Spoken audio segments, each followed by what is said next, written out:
Bab 497. Sebuah tangan emas. Bagus.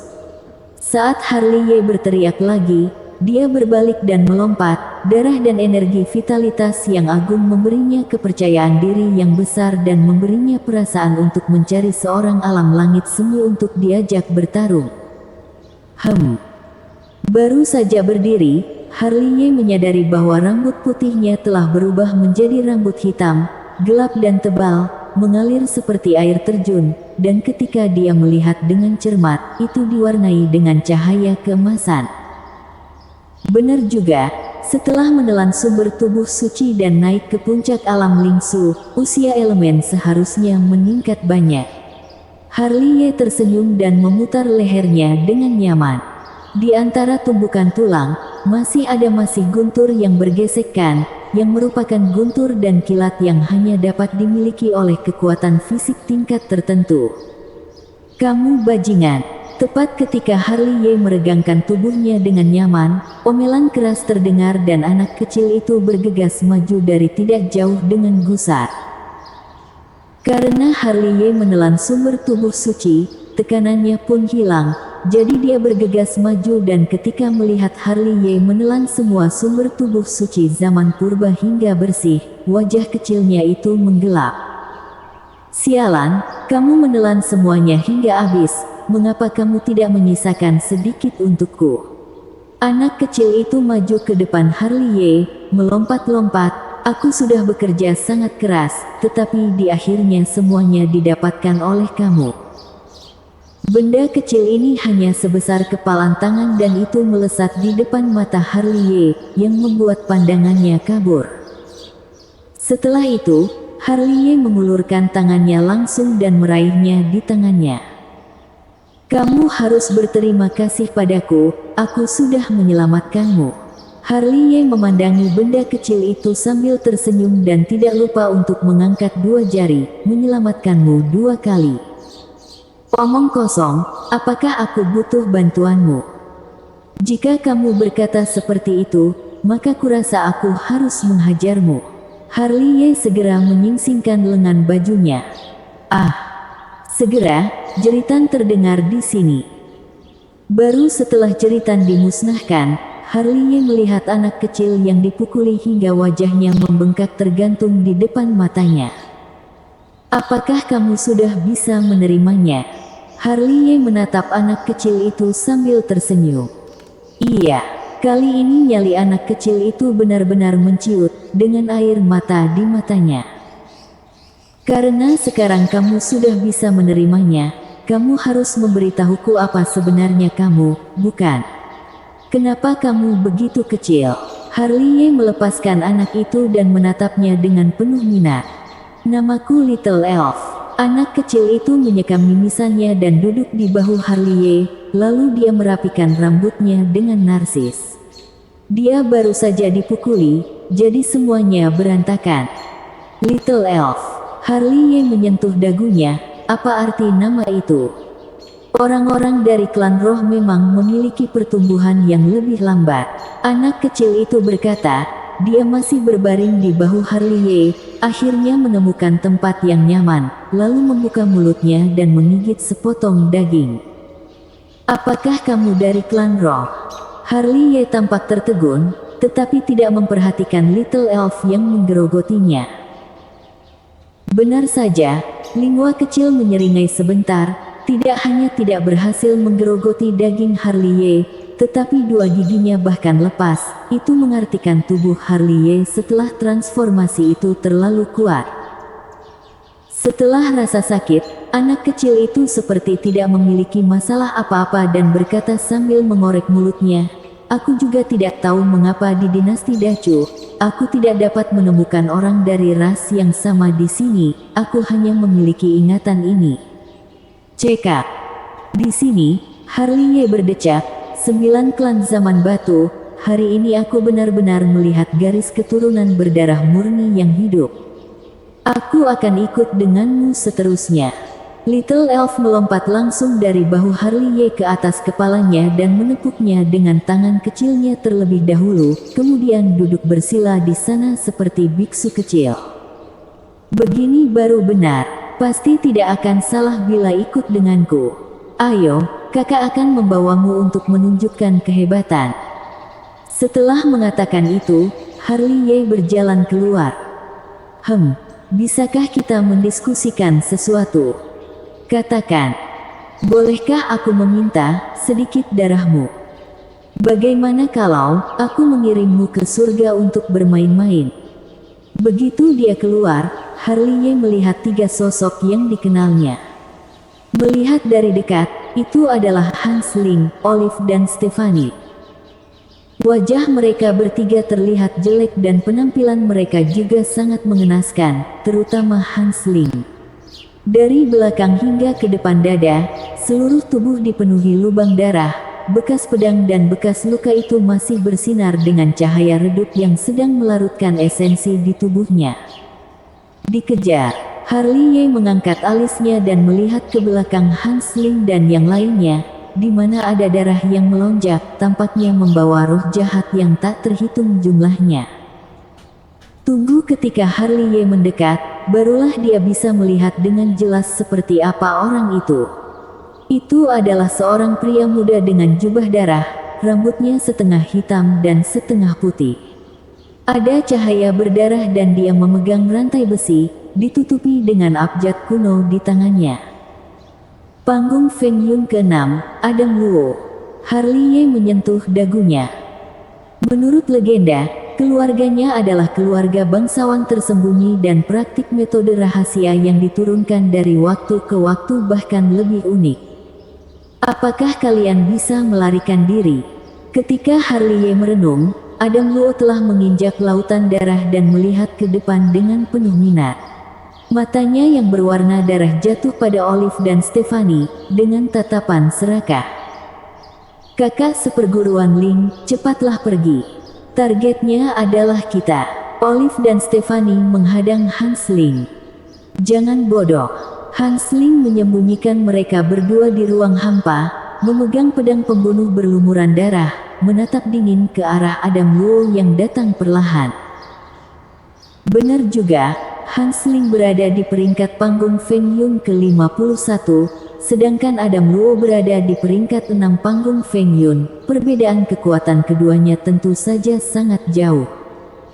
Menghalangi aku, apakah kamu layak? Adam Luo mencibir, lalu bergerak dengan sangat cepat sambil membawa rantai besi yang terus bergetar di tangannya, seolah-olah dia akan mengikat Hans Ling dan menyeretnya ke neraka yang tak berujung. Memang benar target Adam Luo adalah Olive dan Stephanie. Metode rahasia yang dia praktikkan membutuhkan darah perawan dan darah Olive serta Stephanie memungkinkan dia untuk merasa bahagia, jadi dia terus mengejar mereka sepanjang jalan. Tentu saja, tepat ketika Adam Luo hendak menggunakan kekuatan supernaturalnya yang kuat, sebuah tangan emas besar tiba-tiba melesat keluar dari ruang hampa. Tangan emas besar itu muncul tanpa peringatan dan kecepatannya sangat cepat hingga dia bahkan tidak bisa bereaksi. Bukan karena tangan emas besar itu menamparnya, tetapi dia sendiri yang menabraknya. Di tempat, Adam Luo terlempar keluar dan jatuh beberapa kali jungkir balik di udara sebelum jatuh. Siapa itu? Adam Luo meraung begitu dia bangun. Namun, sebelum dia bisa menstabilkan tubuhnya, tangan besar itu muncul lagi dan menembak dari punggungnya. Ketika dia berbalik dan kebetulan bertabrakan, seluruh orang itu terbalik dan seteguk darah dimuntahkan lagi. Ini Hans Ling, yang terhuyung-huyung tidak jauh, tercengang. Itu adalah Adam Luo yang berada di peringkat ketiga dalam daftar panggung Feng Yun. Tapi dia dipukuli seperti sedang bermain dan hal yang paling menakutkan adalah yang dia lihat hanyalah tangan besar, dia bahkan tidak tahu siapa yang membuatnya. Dengan kekuatan seperti itu, dia bisa melampaui Zulu Huo dan Nancy Ji. Hans Ling melihatnya. Wajahnya berubah menjadi sangat terkejut. Ketika Hans Ling terkejut, raungan datang dari Adam Luo dan karena serangan terus-menerus dari tangan emas besar itu, berhasil membuat seluruh tubuhnya mengeluarkan darah. Dia yang paling tertekan, di mana serta diserang hingga dirinya terbang ke langit pun, dia juga masih tidak melihat siapa yang menembak. Pukulan besar. Di ruang hampa, Harley menunjukkan kekuatannya yang besar lagi dan menamparnya dengan tamparan keras. Melihat Adam Luo di luar, di mana ketika dia baru saja menstabilkan tubuhnya, dia dibuat terbang keluar lagi. Hanya saja kali ini, Harley langsung menyeretnya ke ruang kosong. Bersambung. Bab 498. Apa gunanya wajah? Setelah itu, yang didengar Hans Ling hanyalah suara gedoran di ruang hampa. Saat Adam Luo dilempar keluar, dia dalam keadaan pingsan dan dia bahkan masih belum tahu siapa yang menyerangnya. Ini, Hans Ling terhuyung ke depan dan menatap Adam Luo yang dipukuli dengan ekspresi terkejut. Yang paling penting adalah ketika dia melihat semua harta di tubuh Adam Luo, itu hilang semua. Lalu bibirnya berkedut karena orang yang menyerang itu tidak hanya ahli dalam menyerang diam-diam, tapi juga merampok. Kakak seperguruan, Olive dan Stephanie keluar, mata mereka penuh kejutan. Siapa yang membantu kita? Bahkan Adam Luo tidak punya ruang untuk melawan. Hans Ling terdiam, matanya penuh cahaya tak tentu. Mungkinkah Suno Huo dan Nancy Ji? Di Goa Dewa, hanya mereka yang bisa mengalahkan Adam Luo. Kita sudah harus bersyukur bila Suno Huo dan Nancy Ji tidak membunuh kita, jadi bagaimana mungkin mereka bisa membantu kita? Hans Ling menggelengkan kepalanya pelan dan berpikir, lagi pula, aku tidak merasakan aura mereka. Bahkan jika itu mereka pasti tidak akan mengalahkan Adam Luo dengan mudah. Aku tidak melihat siapa yang melakukannya sama sekali. Bisa-bisanya masih ada orang yang begitu kuat di Goa Dewa, ucap Olive dan Stephanie dengan takjub. Ketika ketiganya sedang berbicara, seseorang lewat. Ketika mereka melihat Adam Luo yang pingsan, mereka terkejut. Ketika mereka melihat bekas luka di tubuh Hans Ling, mereka terkejut lagi dan mereka dengan cepat memikirkan kemungkinan. Berita ini terlalu mengejutkan. Beberapa orang berbalik dan melarikan diri, melolong sepanjang jalan saat mereka berlari. Luar biasa, raksasa ke-6 panggung Feng Yun dikalahkan oleh Hans Ling peringkat ke-51 panggung Feng Yun. Di sini, sudut mulut Hans Ling telah berkedut hebat selama lebih dari puluhan kali. Sialan, bisakah kamu menanyakan lebih jelas terlebih dahulu sebelum menyebarkan desas-desus? Apakah mungkin aku yang berada di peringkat ke-51 mampu melampaui Adam Luo yang berada di peringkat ke-6? Namun, orang lain tidak berpikir demikian, hanya karena lolongan serigala itu, seluruh Goa Dewa meledak. Hans Ling bisa mengalahkan raksasa. Itu pasti omong kosong. Kami semua melihatnya dengan mata kami sendiri. Ini agak terlalu sulit dipercaya. Jelas-jelas mereka berjarak berpuluh-puluh peringkat.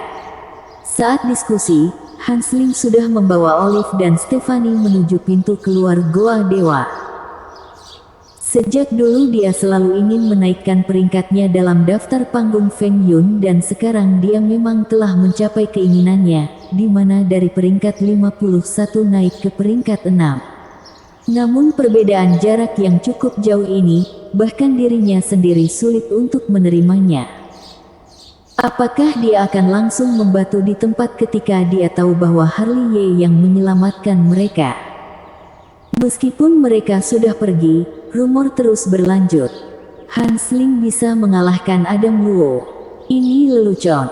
Suno Huo tersenyum meremehkan, dengan kilatan tajam di matanya. Pasti orang lain yang menembak, mungkin ada lebih dari satu.